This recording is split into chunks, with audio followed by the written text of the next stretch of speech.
బాగున్నారా అన్నా? Good evening. Morning నుంచి ఉన్నారంట.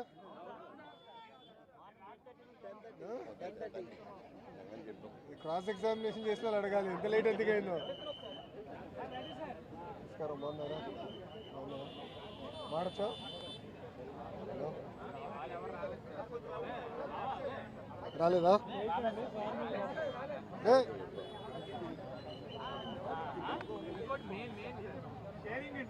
Sharing sharing is caring. Start చేస్తానమ్మా.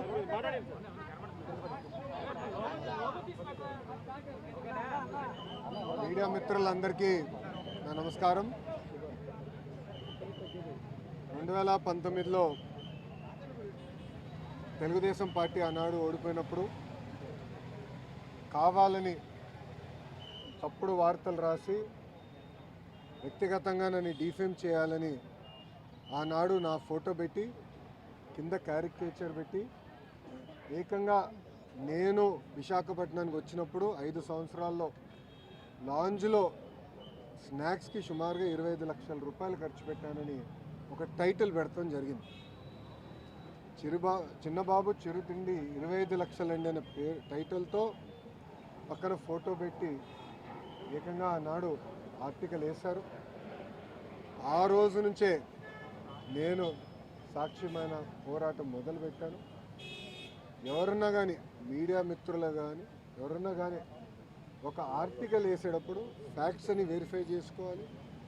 అవసరమైతే ఎవరిపైన అయితే రాస్తున్నామో వాళ్ళకి ఫోన్ చేసి ఇట్లా వేయబోతున్నాం, మీ అభిప్రాయం ఏంటి, మీ వర్షన్ ఏంటి అనేది జనరల్గా కనుక్కునే సంస్కృతి ఉంటుంది. కానీ అలాంటిది ఏం చేయకుండా కావాలని నన్ను కించపరిచే విధంగా ఆ ఆర్టికల్ వేసి ఆ రోజు పబ్లిష్ చేస్తాం జరిగింది. దానిపైన నేను సుమారుగా గత 6 సంవత్సరాలుగా నేను పోరాడుతున్నాను. ఇది 7వసారి నేను ఈ కేసు పైన విశాఖపట్నానికి వస్తాం.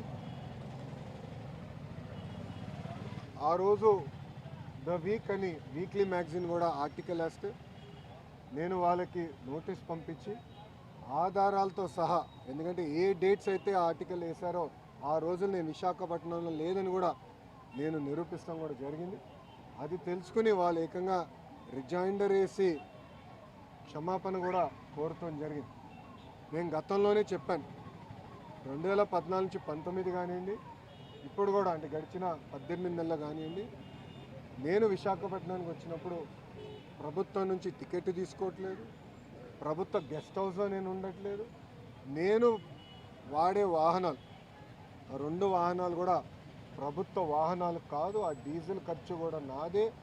నేను తాగే వాటర్ బాటిల్ కానీ చివరికి కాఫీ కూడా ఎయిర్పోర్ట్లో లాంజ్లో ఒక 5 నిమిషాలు నాయకులు మాట్లాడాలంటే లాంజ్లో కాఫీ పౌడర్, వాటరు, చివరికి మగ్గు కూడా నాదే.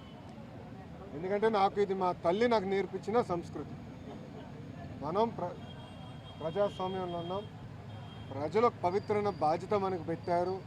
వాళ్ళు ఏ నమ్మకంతో అయితే మనకు గెలిపించారో ఆ నమ్మకం నిలబెట్టుకోవాల్సిన బాధ్యత మనందరిపైన ఉంటుంది. ఏమున్నా ఖర్చులు కుటుంబం పరంగా మేము బనాయిస్తాం. నేను గతంలోనే చెప్పాను, ఇంట్లో అమ్మ బ్రహ్మని సంపాదిస్తే బాబు గారు నేను ఖర్చు పెడుతున్నాను. మా క్రెడిట్ కార్డ్ బిల్లు కూడా వాళ్ళే కడతాం జరుగుతుంది. సో ఒక పారదర్శకంగా నిలబడాలన్న ఆలోచనతో నేను చేస్తున్నాను.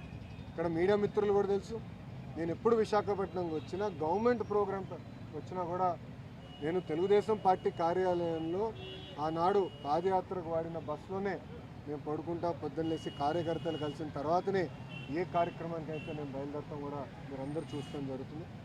సో క్రమశిక్షణ, ఒక పట్టుదలతో ప్రజలకు సేవ చేయడానికి నేను రాజకీయాల్లోకి వచ్చాను. అందుకే తప్పుడు వార్తలు రాసినప్పుడు నాకు చాలా బాధ కలిగింది. క్యారికేచర్ వేసి, అంటే పైన నా ఫోటో కింద క్యారికేచర్ వేసి నన్ను కించపరిచే విధంగా చేసినప్పుడు దీని మీద పోరాడాలని ఆనాడే నేను నిర్ణయించాను. తప్పుడు రాతలపైన తప్పనిసరిగా నాడు నేడు ఎప్పుడు నేను పోరాడతాను.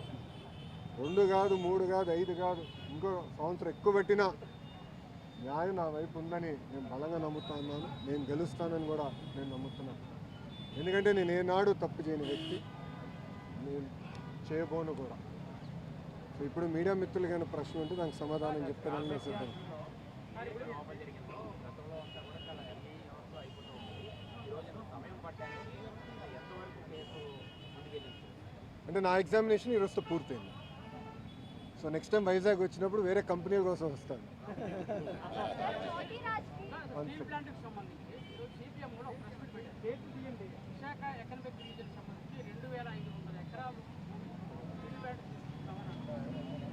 ఎవరన్నారండి? ఒక్క నిమిషం సార్, ఒక్క నిమిషం.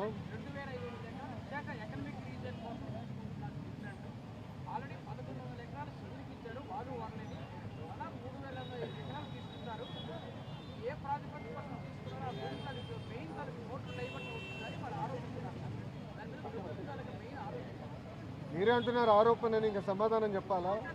అవునా బాస్, ఒక్క నిమిషం. ఎవరైనా స్టేట్మెంట్ ఇచ్చారా? మంత్రి కానివ్వండి, అంటే గౌరవ ముఖ్యమంత్రి గారు కానివ్వండి, గౌరవ ఉప ముఖ్యమంత్రి గారు కానివ్వండి, ప్రభుత్వం సంబంధించిన అంటే ఎన్డీఏ ప్రభుత్వానికి సంబంధించిన ఎవరైనా స్టేట్మెంట్ ఇచ్చారా? ఫలానా భూమి 14,000 కోట్ల రూపాయలు కేంద్ర ప్రభుత్వం, రాష్ట్ర ప్రభుత్వం విశాఖ ఉక్కుని కాపాడడానికి మేము ఇన్ఫ్యూజ్ చేసాం. ఈరోజు విశాఖ ఉక్కు 3rd మన బాయిలర్ ఏదైతే ఉందో అది కూడా మేము యాక్టివేట్ చేశాము. ఫుల్ ప్రొడక్షన్కి మేము తీసుకొచ్చాము. గతంలో కూడా ఇలాంటి పరిస్థితి వస్తే ఆనాడు వాజ్పేయి గారు, చంద్రబాబు నాయుడు గారు కలిసి విశాఖ ఉక్కుని కాపాడారు. ఈరోజు మోడీ గారు, చంద్రబాబు నాయుడు గారు కలిసి మళ్ళీ విశాఖ ఉక్కుని కాపాడుతున్నారు. సో అపోహలు ఏం అవసరం లేదు. విశాఖ ఉక్కుని ప్రైవేటీకరణ జరగనీయం. కానీ విశాఖ ఉక్కు ప్రాఫిట్లో నడవాలని మేము అందరం కోరుకుంటున్నాం. ఎందుకంటే పదే పదే బెయిల్అవుట్లు ఇస్తాం కరెక్ట్ కాదు. ప్రాఫిట్లో నడవాలి, దానికి అందరూ సహకరించాలి. విశాఖ ఉక్కుకి సంబంధించిన భూమి 1 ఎకరం కాదు కదా, 1 గజం ఏ ఒరిజినల్ ఇంటెన్షన్కి ఇచ్చారో దానికే వాడతాం తప్ప వేరే దానికి డైవర్ట్ చేయాలన్న ఆలోచన ఎన్డీఏ ప్రభుత్వానికి లేదు. సిపిఎం సోదరులకి స్క్రిప్ట్ ఎక్కడి నుంచి వచ్చిందో వాళ్ళే దానికి సమాధానం చెప్తే బాగుంటుంది.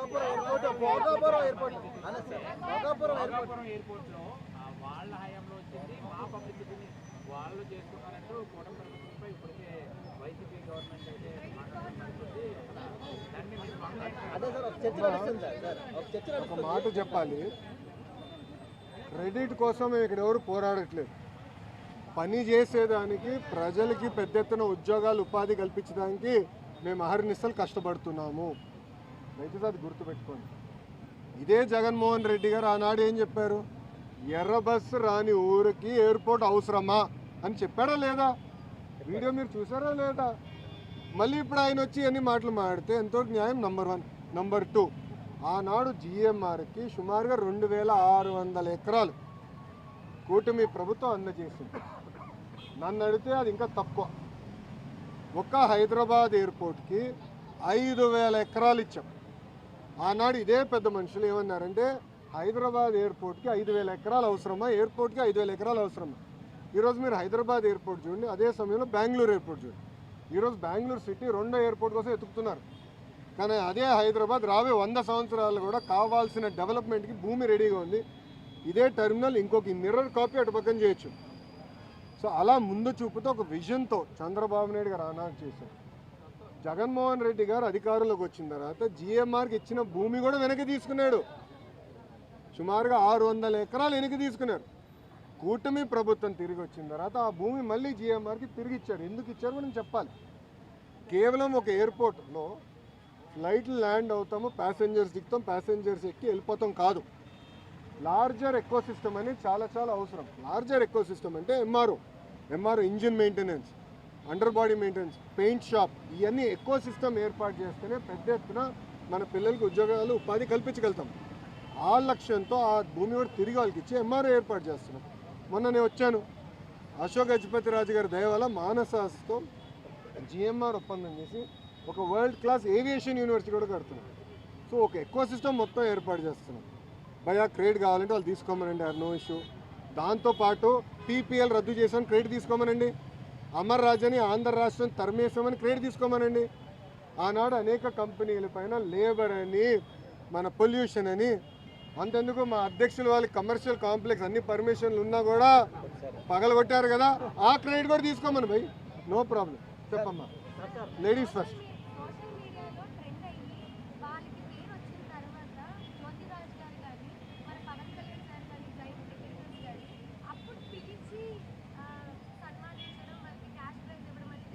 అవునమ్మా. అమ్మా అగ్రీ అమ్మా. ఇప్పుడు ఏంటంటే స్పోర్టింగ్ ఎకో సిస్టమ్ మొత్తం మనం క్రియేట్ చేయాల్సిన అవసరం ఉంది. అందుకే మీరు చూస్తే నేను ఇండియన్ ఉమెన్ క్రికెట్ టీంని మీరందరూ గుర్తించిన ముందర నేను కలిసిన వాళ్ళు. అప్పుడు మిథాలీ గారిని కలిసాం. మిథాలీ గారిని ఏకంగా ఒక అడ్వైజర్గా ఆంధ్ర క్రికెట్ అసోసియేషన్ అడ్వైజర్గా నియమించాం. సో మిథాలీ గారితో కూడా మేము ఏం మాట్లాడారంటే షీ ప్లేస్ అని ఒక ప్రోగ్రామ్ రూపొందిద్దాం. అంటే మహిళలు పెద్ద ఎత్తున ఒక క్రికెట్లో, ఇప్పుడు అదేవిధంగా మన వెయిట్ లిఫ్టింగ్లో కానివ్వండి, మన ట్రాక్ అండ్ ఫీల్డ్లో కానివ్వండి, చెస్లో కానివ్వండి, ఇట్లా పెద్ద ఎత్తున ఎంత ప్రోత్సహించాలి దాంట్లో ఒక పాలసీ ఫ్రేమ్వర్క్ మేము తీసుకొస్తున్నాం. But it is a continuous effort. There is no shortcut, there is no simple solution to it. దీంతో పాటు నేను మన ఆస్ట్రేలియాకి వెళ్ళాను. అక్కడ గ్రిఫిట్ అని ఒక యూనివర్సిటీ ఉందమ్మా. They are known for sports. They are one of the best in the world. వాళ్ళతో కూడా మాట్లాడి ఇక్కడున్న యూనివర్సిటీస్తో టైఅప్ చేసి మొత్తం ఎకో సిస్టమ్ ఏర్పాటు చేయాలి. It has to do with nutrition, physical recovery, eco system మొత్తం ఏర్పాటు చేయాల్సిన అవసరం ఉంది. ఐ అగ్రీ, మనం చేస్తుంది సరిపోదు. 100% మనం చేస్తుంది నాట్ మోర్ దెన్ 10-12%. కానీ కూటమి ప్రభుత్వం కనీసం గుర్తిస్తుంది. శ్రీచరణిని గుర్తించింది, బ్లైండ్ క్రికెటర్స్ని గౌరవ ఉప ముఖ్యమంత్రి గారు గుర్తించారు. ఇట్లా నేను కొంతమంది గుర్తిస్తున్నా. చేసి వాళ్ళు కూర్చోబెట్టి వాళ్ళు గతంలో పడిన కష్టాలు ఏంటి, అది వేరేకి అంటే వేరే పిల్లలు ఇబ్బంది పడకుండా ఎట్లా చేయాలి, ఎకో సిస్టమ్ ఎట్లా ఏర్పాటు చేయాలి వాళ్ళు కనుక్కొని we're trying to create an ecosystem. అది ఓవర్ నైట్ అయితే అవుతుంది. It because lot of effort. మహిళలను ఉద్దేశించి కూటమి ప్రభుత్వం స్త్రీశక్తి ఉచిత బస్సు పథకాన్ని తీసుకొచ్చింది. అయినప్పటికీ చాలా వరకు కూడా బస్సు షెల్టర్లో బస్సులు నిలపకపోవడం వల్ల గర్భిణీలు కూడా బస్సుల వెనక పరుగులు తీయాల్సినటువంటి పరిస్థితి వస్తుంది. ఒకవైపు చూసుకుంటే ఆ డీటెయిల్స్ మాకు ఇవ్వండి సార్. ఆ డీటెయిల్స్ మాకు ఇవ్వండి. ఎక్కడ ఆగట్లేదో కొంచెం డీటెయిల్స్ ఇస్తే వీల్ కరెక్ట్. అంతేగాని ఆపాలనేది రూల్ ఉంది, we'll correct. No issue sir. Construction start అయిపోతుంది. అవసరం మళ్ళీ మంచి రోజు కోసం ఆగదు. వర్క్ స్టార్ట్ చేయాలి. మళ్ళీ ఫిబ్రవరి వరకు మంచి రోజు వెళ్ళి కన్స్ట్రక్షన్ జరుగుతుంది స్టార్ట్. ఒక్క నిమిషం 1 సెకండ్. ఏం సార్, ఈ 1-2 మంత్స్లో వర్క్ స్టార్ట్ అవుతుంది సార్. డేటా సెంటర్కి మీరు స్టార్ట్ సార్.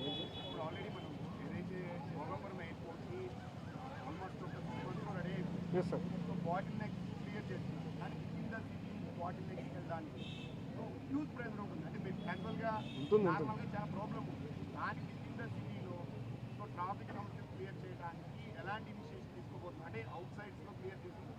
అవుట్ సైడ్స్ కాదు, ఇక్కడ నుంచి మేజర్ రహదారులకి సిటీ నుంచి highway connectivity, roads expansion, cleaning up అదంతా జరుగుతుంది. ఆల్రెడీ విశాఖ అంటే సిటీ నుంచి మేజర్ రహదారి అంటే హైవేకి వెళ్ళేదానికి కనెక్టివిటీ ఫస్ట్ క్లియర్ చేయాలన్నమాట. అది ఏం చేస్తుంటే విశాఖపట్నం ఎకనామిక్ రీజియన్ మీటింగ్ అయిన తర్వాత గౌరవ ముఖ్యమంత్రి గారు విఎంఆర్డీఏ మన ఐఎస్ అధికారులకి ఏం చెప్పారంటే శాసనసభ్యులతో కూర్చొని మీరు ప్లాన్ చేసి ప్రెజెంట్ ఇట్ అని కూడా చెప్పారు. ఆ బాటిల్ నెక్స్ విల్ క్లియర్. వచ్చి నేనేమంటానంటే with all fairness, Shamshabad airport open అయినప్పుడు రింగ్ రోడ్ ఇంకా పూర్తి అవ్వలే, పని ప్రారంభించి అలాంటి ఇబ్బందులు లేకుండా we're trying to finish everything. But there will be areas to improve. కొన్ని బాటిల్ నెక్స్ కొత్త వస్తే, మనకు తెలియని బాటిల్ నెక్స్ కొన్ని ఏర్పడితే అక్కడ ఫ్లైఓవర్లు వేయాలి, ఇవన్నీ చేయాలి. ఇది నిరంతర ప్రక్రియ. ఎందుకంటే విశాఖపట్నం ఎకనామిక్ రీజియన్ అంటే శ్రీకాకుళం టు అనకాపల్లి వరకు కూటమి ప్రభుత్వ లక్ష్యం ఏంటంటే $1 ట్రిలియన్ ఎకనామిక్ రీజియన్ అవ్వాలి.